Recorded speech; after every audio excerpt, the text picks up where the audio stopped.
یہ اس لیے ہے کہ انہوں نے آخرت کے مقابلے میں دنیا کی زندگی کو پسند کیا ہے، اور اللہ کافروں کی ہدایت نہیں کرتا۔ یہ وہی لوگ ہیں جن کے دلوں اور کانوں اور آنکھوں پر اللہ نے مہر لگا دی ہے، اور یہی لوگ غافل ہیں۔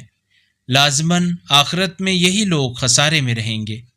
پھر آپ کا پروردگار یقیناً ان لوگوں کے لیے جنہوں نے آزمائش میں مبتلا ہونے کے بعد ہجرت کی، پھر جہاد کیا اور صبر سے کام لیا، ان باتوں کے بعد آپ کا رب یقیناً بڑا بخشنے والا مہربان ہے۔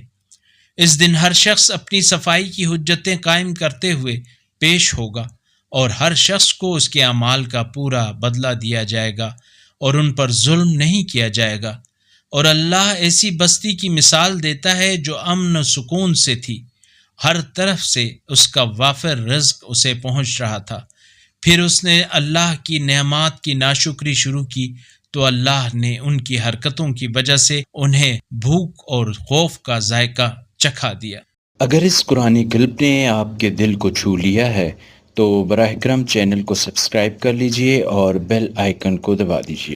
اللہ نور السماوات والارض، اللہ آسمانوں اور زمین کا نور ہے۔